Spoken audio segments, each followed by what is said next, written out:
그런데 이제 오늘 우리나라 증시의 장중의 변동성이 마음이 좀 불편하시긴 하겠지만 옆 나라 중국과 일본과 함께 좀 비교를 해보면 유독 또 우리나라 시장만 낙폭이 크죠. 그러니까 역설적으로 저는 오히려 지금 코스피와 코스닥은 물량을 소화해 가는 과정이기 때문에 나오는 변동성이라고 이해를 하시는 게 맞을 것 같아요. 네.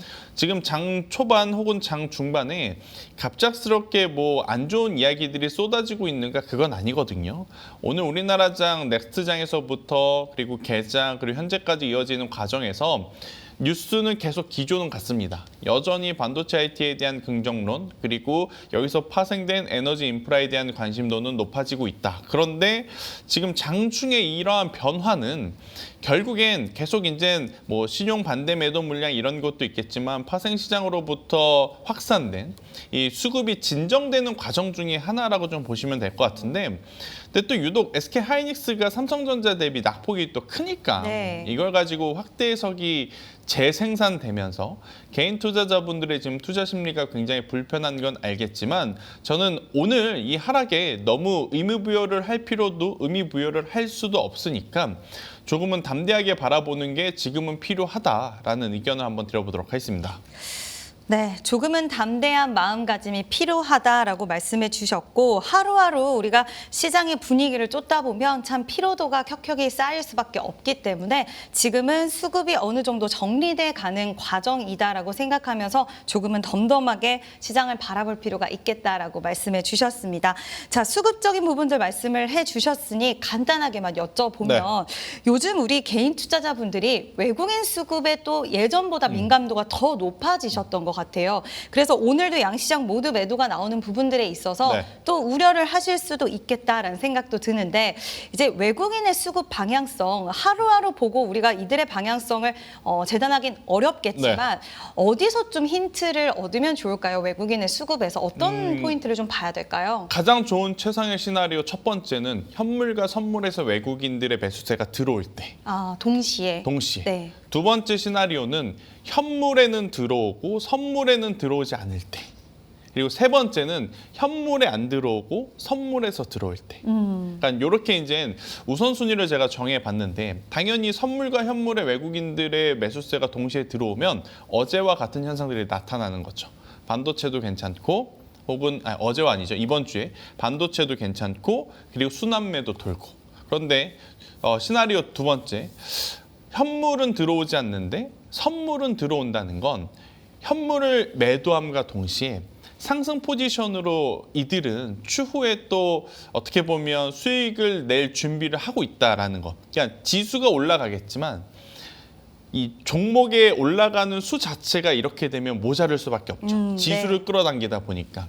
그리고 이제 세 번째 같은 경우에는 뭐 선물로 조금 누른다. 그럼 지수를 누른다라는 거거든요. 그런 다음에 현물을 매수한다. 그러면 지수의 연관성이 조금 떨어지는 비주도 업종만 움직인다라는 것을 의미해요. 그런데 지금 우리 시청자분들 그리고 투자자분들의 현재 포트의 상황에 따라 누군가는 내 포트 기준으로는 세 번째가 더 좋은데 내 포트 기준으로는 1번이 좋은데 이럴 수가 있어서 지금의 시장을 그냥 극단적으로 좋냐 안 좋냐로 나눌 수는 없겠지만 그래도 지난 우리가 7월 달에 봤었던 것 대비해서 시장의 어떤 체력 그리고 질적인 성장이 나오는 과정에서의 과도기라고 좀 보시면 될 것 같고요. 가장 중요한 건 금액이 많지 않다라는 거예요. 여러분들 최근에 외국인 이야기하면 항상 조단위였잖아요. 그렇죠. 지수가 뭐 적게 빠지든 많이 빠지든 일단 기본적으로 장 시작하자마자 조단위를 매도하고 어떻게 막 흘러간다라는 뉴스가 많이 나왔는데 지금 조단위 대비하면 이 정도면 너무 양호한 수준이니까 아직 너무 걱정하실 필요는 없고요. 또 요일적인 부분도 우리는 생각을 해봐야 돼요. 금요일이잖아요. 그러니까 힘을 좀 빼고 보자라는 의견 드려보도록 하겠습니다. 네, 중요한 부분 말씀해 주신 것 같아요. 일단 시나리오별로 좀 매기가 쏠릴 수 있는 섹터와 업종은 달라질 수는 있겠지만 저는 그 마지막 그 멘트가 기억에 남습니다. 예전보다는 매도세가 줄어들었다. 그러면 우리는 또 유추해 볼 수 있는 건 이제 외국인의 매도세가 또 진정이 되면 포지션에 대한 변화도 가능할 수 있겠다. 여기까지 한번 기대를 해볼 수 있을 것 같고요. 지금 달러원 환율도 많이 진정세가 나왔기 때문에 그에 따른 우호적인 수급 환경 만들어지기를 기대해 보도록 하겠습니다. 자, 그럼 종목별 대응으로 한번 넘어가 보도록 할게요. 가장 궁금해 하실 만한 종목 삼성전자입니다. 네. 왜 궁금하시냐면 SK 하이닉스도 사실 궁금하실 것 같아요. 왜 이렇게 두 종목이 오늘은 또 차이가 날까? 왜 SK 하이닉스는 4%대 하락, 삼성전자는 빨간불을 켜내고 있을까? 궁금하실 것 같은데 이 부분에 대한 이유와 그리고 삼성전자 보유하고 계신 분들은 이제는 삼성전자가 좀 더 강할 것인가라는 생각도 하실 것 같은데 어떤 이야기 해주실 수 있을까요? 뭐 굳이 극단적으로 나눌 필요는 없을 것 같고요. 같이 보는 게 맞다. 같이 봐야 되는 게 맞을 것 같고 오늘 이렇게 그러면 차이가 나는 건 최근에 나온 어떤 팩트로만 이야기를 드려보면 그 솔라다임의 IPO 추진 이야기, 자회사 IPO 자회사 추진. IPO에 대한 네. 차이, 그리고 주주 환원에 대한 아. 미묘한 그 입장 차이. 그렇죠. 네, 요게 이제 작용이 됐다고 볼 수 있는데 그건 어디까지나 좀 끼워 맞추기 식일 것 같고요. 제가 개인적으로 생각하는 포인트는 뭐냐면 간밤에 엔비디아 쪽에서 어떤 이야기를 했느냐. 초격차 경쟁으로 가긴 하지만 지금 디램의 공급량의 어떤 병목 현상 때문에 스펙을 상향하는 것이 아니라 스펙을 하향해야 된다는 이야기를 합니다. 하향을 한다는 거죠. 그러면 엔비디아와 가장 연결고리가 그 전에 깊었던 건 누구냐? 삼성전자도 삼성전자였지만 SK 하이닉스였던 거죠.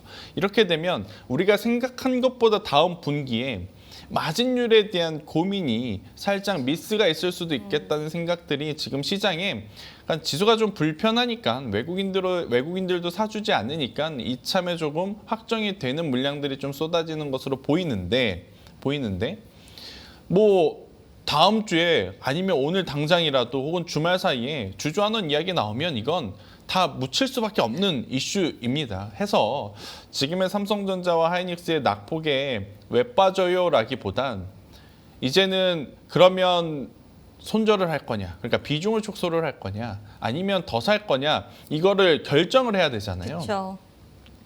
그러면 이제 이 결정이라고 하는 게 보다 확률이 높은 방향을 선택해야 되는데 저는 개인적으로 여기서 더 빠진다고 베팅을 하는 것보다는 이제 여기서 빠질 때 빠지더라도 사야 된다라고 생각을 하는 게 조금은 유리하지 않을까 싶어요. 그러니 안 좋은 이야기는 뭐냐면 안 좋은 이야기의 원인은 또 병목 현상이었단 말이에요. 네.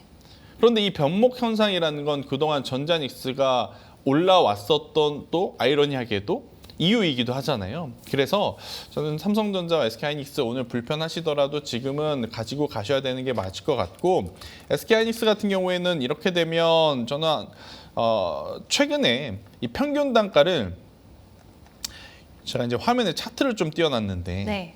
61선이 210만 원 부근에 이게 형성되어 있거든요. 초록색 이평선이. 네네. 이 210만 원 밑으로 만들 수 있다면 추가 매수를 하는 것도 저는 괜찮다고 봐요. 그러니까 추가 매수를 만약에 여러분들의 상황에 맞게 했는데 여전히 추가 매수를 해도 270만 원, 250만 원, 260만 원이면 저는 추가 매수의 의미가 조금 퇴색될 것 같다 생각을 하고 오히려 210만 원 밑으로 맞출 수만 있다면 우리가 기술적으로 어떻게 보면 코스피가 박스 상단을 그려가는 과정에서 도달할 가능성이 확률적으로 높지 않을까 생각을 좀 해볼 수는 있어서요. 저는 오늘의 조정을 한번 추가 매수하는데 이용을 해보시는 것도 괜찮다. 근데 마음 불편하실 겁니다. 그러면 오늘 지나고 나서 월요일 날 한 금토일 충분히 고민하시고 월요일 날 해보셔도 괜찮다는 의견 한번 드리겠습니다.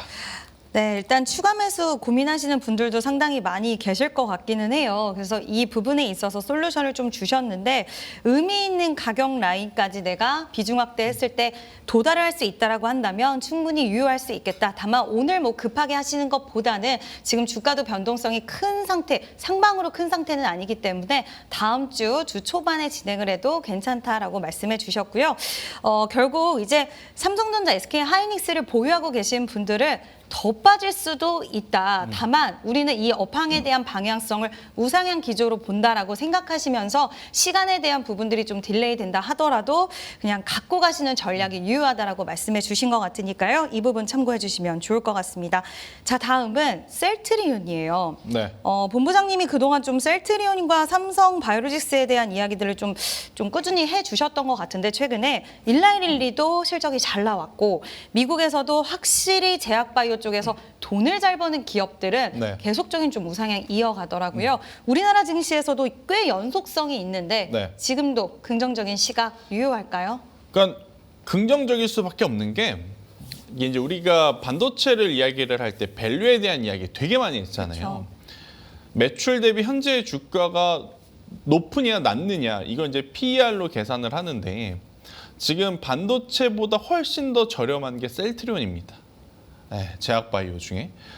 그 관점으로 보면 왜 셀트리온에 대해서는 저는 관심을 갖지 않을까? 이게 이제 물음표인 거죠. 네. 그런데 이제 시장의 논리라는 게 이래요.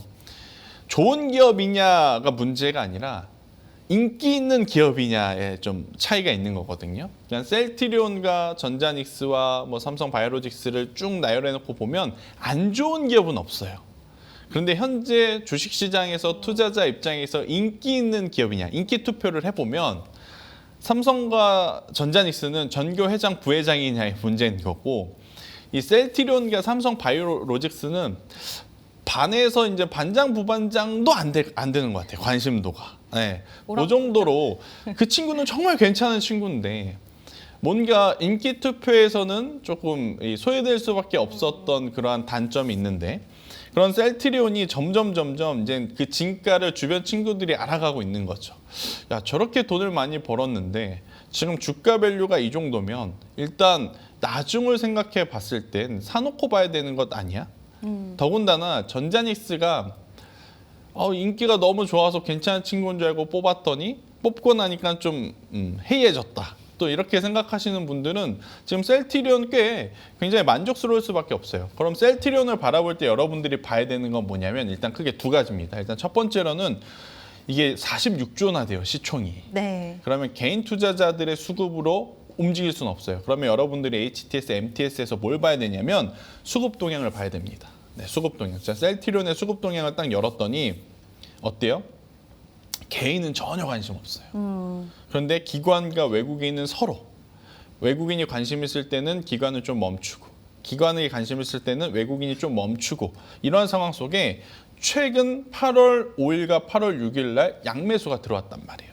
그러면 이제 요 하단에 천천히 모아왔던 기관과 외국인들은 이제 슬슬 수익들이 좀 커질 수 있는 구간. 그쵸. 이제는 가속도가 필요한 구간에 돌입했기 때문에 저는 셀트리온, 저는 시장 어떻게 보면 변동성을 좀 뚫을 수 있는 몇 안 되는 종목군들 중에 하나라고 좀 보여질 수는 있어서요.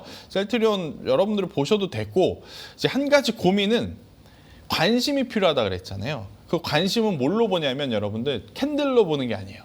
거래량으로 보는 겁니다.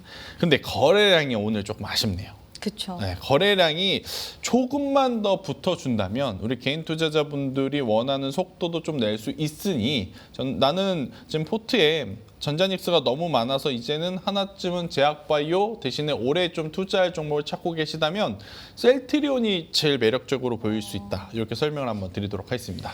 네, 인기는 비록 없지만 그래도 굉장히 좀 매력은 충만한 기업이다라고 말씀해 주셨고요. 개인 투자자분들의 선호도가 높은 기업은 아니지만 외국인과 기관의 선호도는 상당히 높았다라는 부분들. 사실 셀트리온은 계속 박스권에 갇혀서 맞아요. 한동안 오랫동안 개인 투자자분들을 괴롭히다 보니까 이 종목에 대한 신뢰도가 좀 떨어졌지만 이제는 좀 다른 면모를 보일 가능성이 있다라고 해 주셨기 때문에 신규 접근에 있어서도 혹시 유효하다라고 보실까요? 지금 제약바이오 요즘 좀 분위기가 나쁘진 않으니까 네. 한 종목 담고 싶다라고 생각하시는 분들도 계시더라고요. 셀트리온 좋은 선택지 될 수 있을까요? 저는 충분하다고 봐요. 근데 이제 제가 이제 차트를 좀 켜서 월봉을 제가 켜놨는데 월봉을 보면 꾸준히 우상향을 하고 있긴 합니다. 네. 꾸준히 우상향을 하고 있긴 하지만 진폭이라고 해야 되죠. 저점과 고점의 이 폭 자체가 너무 작아요. 그러면 개인 투자자분들 입장에서는 이렇게 상승한 날 쫓아가는 건 아니라고 보고 저는 오히려 일봉상 음봉이 나오는 날, 뭐 가격적으로 보면 19만 원에서 19만 5천 원 요 밴드 안에 조정이 나오는 날 신규 매수가 충분히 한번 가능한 자리에 오지 않을까 싶어요. 그러니까 지금 사도 그렇게 큰 차이는 없어요. 그런데 지금 여러분들 삼성전자와 하이닉스 때문에 기분 가뜩이나 좀 불편한데 그렇죠. 셀트리온도 너무 급하게 사게 되면 양쪽으로 불편하잖아요. 그러니까 셀트리온은 조금 더 기다렸다가 19만 원에서 19만 5천 원 밴드에서 천천히 한번 사보는 전략이 지금은 괜찮을 것 같다. 그리고 7월 달에 여러분 코스피 코스닥 지수에 가장 큰 변동성이 있을 때 이들은 잘 버텨냈다라는 게 포인트예요. 잘 버텨냈다 이콜 악성 매물이 쌓이지 않았다. 이렇게 좀 보시면 될 것 같습니다. 왜냐? 대다수의 여러분들이 지금 관심 있게 보는 기업들의 차트는 어때요? 6월 말 고점에서 7월 말 저점까지 다이렉트로 빠졌다가 이제 20에서 30% 반등이 나온 상태에서 더 갈 거냐 말 거냐의 기로에 서 있는 종목군들이 대다수죠. 그런데 그 종목군들은 떨어질 때 그 쌓여있던 악성 물량을 해결해야 됩니다. 하지만 이제 셀트리온은 워낙 빠진 게 없다 보니까 조금만 거래량이 붙어주면 조금 더 강하게 상승할 수 있겠다 이렇게 말씀을 드리겠습니다. 네, 일단 셀트리온은 뭐 지금 가격과 많이 차이는 안 난다 생각하실 수는 있어도 그래도 19만 원, 19만 5천 원 이 박스권 안에서의 매매가 유효하다라고 하셨어요. 이유는 또 우리가 반도체라든지 다른 섹터들 때문에 지금 힘듦을 좀 많이 겪고 있기 때문에 이왕이면 조금이라도 가격적인 메리트 있을 때 매매해 보자. 그리고 매물이 상대적으로 좀 적다는 이점이 있다라고 해주셨으니까요. 참고해 주시면 좋을 것 같습니다. 자, 다음 종목은 이쪽으로 넘어가 보도록 할게요. 오이솔루션입니다. 네. 일단 광통신 관련해서는 정말 올해 초에 광풍이 불었고 꽤 오랜 시간 동안 또 주가가 조정이 나왔습니다. 상당히 좀 나 광통신주는 이제 쳐다보기도 싫다 하시는 분들도 계실 정도로 많이 빠졌는데 요즘 중국에서 또 미국에서 중국을 제재한다라는 소식이 나오면서 살짝씩 움직여요. 근데 이 안에서도 성격이 종목들이 다 좀 다르잖아요. 네. OS솔루션이 좀 강했는데 오늘의 이 흐름 어떻게 보시는지 그리고 대응 어떻게 해야 될까요? 생각보다 강하다. 생각보다 강하다. 생각보다 사실 제가 눈여겨봤던 기업은 RF 머티리얼즈와 RF HIC였는데 오늘 아침에 개장에도 좀 말씀을 드렸지만 그런데 지금 현재 시점 11시 20분 지나가는 과정에서는 오히려 이 광트랜시버 쪽 아니면 레이저 다이오드를 이제 생산하는 오이솔루션의 어떤 시세의 강도가 거래량도 마찬가지입니다. 네. 거래량에 대한 관심도도 굉장히 빠르게 증가하고 있다. 이걸 감안을 해보면 저는 통신부품주를 워낙 지금 긍정적으로 봐요. 이유는 크게 두 가지인데 일단 첫 번째 고점 대비 많이 빠진 종목에 질비한 상황에서 실적이 받쳐주는 기업들을 뽑아보자라고 하면 저는 대표적으로 통신을 뽑습니다. 워낙 매출액의 성장과 함께 영업이익이 크게 불어난 기업들이 있어요. 통신부품주 전체가 그렇다는 건 아니고요. 그래서 그런 종목군들을 저는 통신부품주는 AI 산업의 그 다음 타자로서도 물론 주도 업종이 될 수는 없겠지만 AI 산업의 발전에 피지컬 AI도 봐야 되고 에너지 인프라도 봐야 되고 뭐 여러 가지 주변 그 인프라넷을 봐야 되는 그 상황 속에 통신 인프라도 필수적이다. 저는 이렇게 보고 있거든요. 해서 오이솔루션을 포함해서 저는 통신 부품주 물론 오늘 살아남은 기업과 그러지 못한 기업들이 나뉘는 날이긴 하지만 그래도 아직은 전체적으로 해당 섹터 군집성을 가지고 한 번 더 다 같이 올라갈 것을 기대해 보자라는 이야기를 드리고 싶고 그 중에서 이제 이 오이솔루션은 레이저 다이오드라고 하는 제품을 원래는 일본에서 만들어서 가져다 썼습니다. 그런데 작년부터였죠.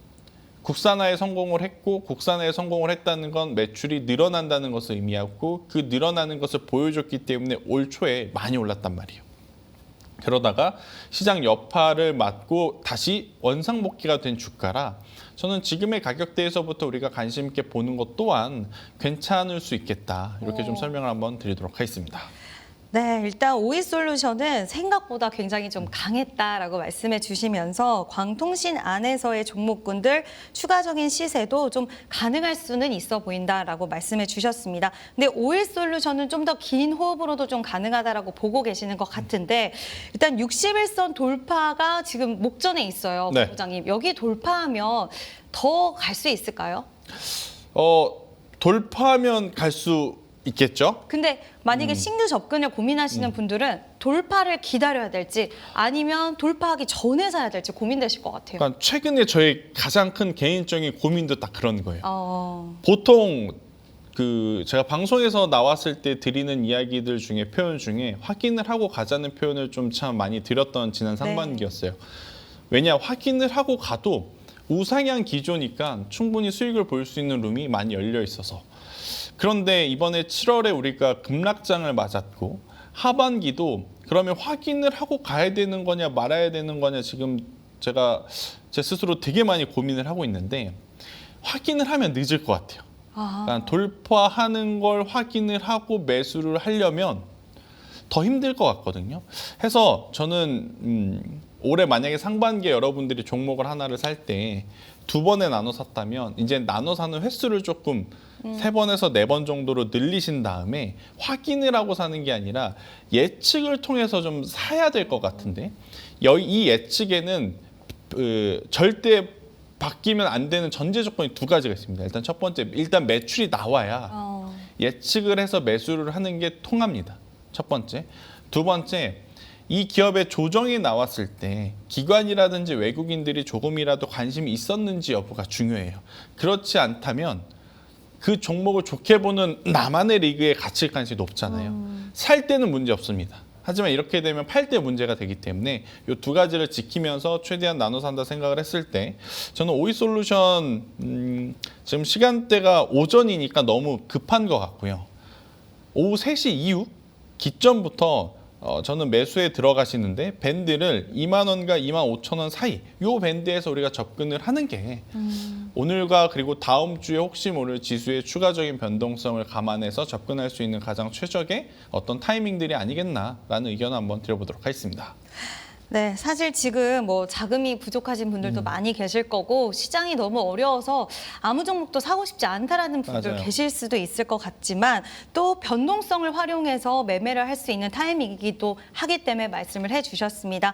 일단 중요한 부분 2만 원에서 2만 5천 원 밴드 사이를 좀 활용을 해서 우리가 분할 매수 관점으로 보자라고 해주셨고요. 이제는 또 순환매도 너무 빠르고 맞아요. 예측이라는 걸 진짜 우리가 하는 부분에 있어서도 조심성이 항상 있기 때문에 분할 매수 그리고 오히려 탄력적으로 본부장이 혹시 주가 흐름이 나오면 그때는 차라리 수익을 빨리 챙기는 게 나을까요? 이것도 고민이에요. 아, 왜냐하면 지금 저는 개인적으로 코스피 7,000포인트까지는 네. 만약에 내가 지금 현 구간에서 매수를 어떤 종목이 되었든 어떤 섹터가 되었든 매수를 했다면 코스피 7,000포인트, 코스닥 850포인트까지는 가져가는 게 맞을 것 같아요. 그때까지는 같이 연동돼서 연동이 올라갈 수 돼서. 있어서. 그래서 그 지수에 도달했을 때 우리가 지금 관심 있게 보는 개별주들이 어느 정도의 상승 수익률을 보일지는 모르겠지만 일단은 지수를 감안을 해서 저는 조금은 연속성을 가지고 들고 가는 게 좋을 것 같고 오늘 아마 가장 속상하실 분들이 뭐냐면 화요일 참았다가 수요일 참았다가 어제까지 참았다가 안 되겠다. 오늘 워낙 좋았으니까 오늘 사신 분들 지금 장 초반 1시간 반, 2시간 딱 지나니까 윗꼬리가 다 달리면서 매수함과 동시에 지금 다들 이제 또 손실권으로 전환이 많이 됐을 것 같거든요. 저는 그냥 하루하루의 움직임을 노리는 게 아니라 우선은 바닥에서 올라오기 시작했으니 여러분 코스닥 지수 보면 충분히 지금 올라가는 과정에서 한번 음봉이 나올 때가 됐습니다. 왜냐하면 코스닥은 5거래일 만에, 6거래일 만에 지금 첫 번째 음봉이기 때문에 그래서 이런 음봉이 하나에서 2개 정도 나왔다가 다시 가는 게 오히려 추가 상승 탄력을 위해서는 더 좋은 거니까 지금은 그 과정을 우리가 지나가고 있으니까 한번 여러분들이 관심 있게 보시는 종목도 이러한 패턴을 감안하셔서 타이밍에 대한 고민을 하시는 게 맞을 것 같다는 설명을 한번 드리겠습니다. 네, 시장에 대한 전반적인 부분들과 함께 종목별 어떻게 대응해야 되는지 패턴을 얘기해 주셨고요. 오일솔루션도 그 관점에서 분할 매수 얘기해 주셨고 급하게 매수하시는 것보다는 이 박스 안에서 우리가 한번 매매를 진행해 보자라고 해 주셨습니다. 자, 그럼 다음 종목에 대한 부분도 여쭤봐야 될 것 같은데 LG에너지 솔루션입니다. 어제 애프터마켓에서 포스코 퓨처엠이 핫하더라고요. LFP 관련돼서 이제 양극재 공급 이슈가 있었고, 네. 이 이슈가 셀 업체보다도 오히려 소재 기업들을 쭉 끌고 가주는 그런 역할을 좀 네. 해줬는데. 그럼 어제 시장을 보시면서 또 이제 2차 전지인가? 로봇 같고 제약바이오 같고 2차 전지인가? 이런 생각 많이 하셨을 것 같은데 LG 에너지 솔루션 어떻게 대응해야 될까요? 제가 또 개인적으로 2차 전지 네. 좋아했었죠. 네. 좋아했었죠. 과거형인데. 했었죠. 네. 근데 이제 한동안 좀 뜸했다가 어제 이제 포스코 퓨처엠에서 나온 뉴스를 이제 찬찬히 좀 쳐다보고 있자니 우리가 기다렸던 뉴스가 나온 것은 맞지 않나 생각이 들더라고요. 우리가 이제 2차 전지주들에게 기다렸던 뉴스는 크게 세 가지가 있었습니다. 일단 첫 번째, 전기차의 판매량의 볼륨업이 폭발적으로 증가해야 된다. 그런데 이건 현실적으로 이제는 오기가 어렵다는 게 다들 마음속에 자리 잡잖아요. 그러니까 이제 전기차 이야기는 안 하고 두 번째 우리가 했던 게 뭐예요? 에너지 저장 장치. 그렇죠. 근데 에너지 저장 장치가 판매 수는 늘었는데 마진율이 조금 안 좋아요. 그러면 우리나라 기업들이 에너지 저장 장치 쪽에서 마진율을 높이려면 방법이 여러 가지가 있겠지만 그중에서 하나는 원자재 가격에서 많이 남기면 되거든요. 그런데 여러분들 간밤에 금 가격 올랐다는 이야기, 구리 가격 올랐다는 네. 이야기, 그리고 리튬 가격 올랐다는 이야기, 막 원자재가 올랐다는 이야기 많이 들어보셨을 그쵸. 거 아니에요. 그러면 지금 우리가 보는 소재를 다루는 광물을 다루는 2차 전지주들은 재고자산 평가가 다시 들어가야 되기 때문에 오히려 지금의 어떤 가격을 이용한 단기 수급들은 더 강하게 들어올 가능성이 높아 보여요. 그런데 여기서 포인트는 단기 수급이잖아요. 단기로 누가 LG에너지 솔루션을 사고 싶어 할까? 이런 생각이 좀 있더라고요. 그래서 우선 LG에너지 솔루션의 추가 상승 여력은 저는 있다고 바라보는데 개인 투자자분들 입장에서는 원하는 속도는 LNF나 아니면 에코프로비엠 쪽에서 나올 가능성이 조금은 더 높아 보여요. 그런데 에코프로비엠이 지금 이렇게 마이너스 전환이 되면 네. 손이 안 갈 테죠. 그렇죠. 그래서 만약 여러분들이 2차 전지를 본다면 아예 포스코 퓨처엠이 어제 넥장에서 먼저 움직였다가 오늘 쉬어가니까 그 쉬어감을 이용하는 게 가장 좋거나 아니면 LNF를 바닥권에서 이제 거래량이 붙기 시작을 했기 때문에 이쪽을 바라보는 게 조금은 현실적으로 우리가 볼 수 있는 리스크가 아닌가라는 의견 한번 드려보도록 하겠습니다. 네, 2차 전지 쪽은 속도는 우리가 기대했던 것만큼의 그런 속도는 안 나올 수도 있다. 그리고 2차 전지 안에서도 좀 소재 쪽이 유망하게 좀 더 속도를 낼 수 있다라고 말씀해 주셨습니다. 에코프로 쪽 그리고 LNF 말씀해 주셨는데 오늘 LNF가 상대적으로 좀 그래도 제일 강한 흐름 나타나고 있는 것 같아요. 윗꼬리는 달렸지만 거래량이 좀 들어왔고 8%대 상승세 이어가는데 그럼 2차 전지 보유하신 분들을 그러니까 신규 접근을 고민하신 분들도 계시겠지만 보유하신 분들이 훨씬 고민은 더 깊잖아요. 네. 보유하신 분들은 그냥 지금은 보유 관점, 뭐 비중 확대 이런 것도 하지 말고 그냥 보유 관점 쭉 유지하시는 게 맞을까요? 지금 전자닉스도 비중 확대할까 말까 고민하고 그렇죠. 있는데 네. 2차 전지까지 비중을 확대한다? 뭐 확대할 수 있다면 한번 해보는 것도 괜찮을 것 같긴 해요. 그런데 저는 만약에 그 자금을 가지고 계시다면 오히려 테크 쪽에 집중을 하는 게 우선순위가 아니겠나 이런 생각이 들어요. 그다음에 테크가 잘 처리가 되잖아요. 그럼 어느새 한켠에 묻어놨던 2차 전지주들은 많이 올라와 있을 겁니다. 그러면 그때 가서 더 살 거냐 팔 거냐 고민해도 늦지 않지 않을까 이렇게 설명 한번 드리겠습니다.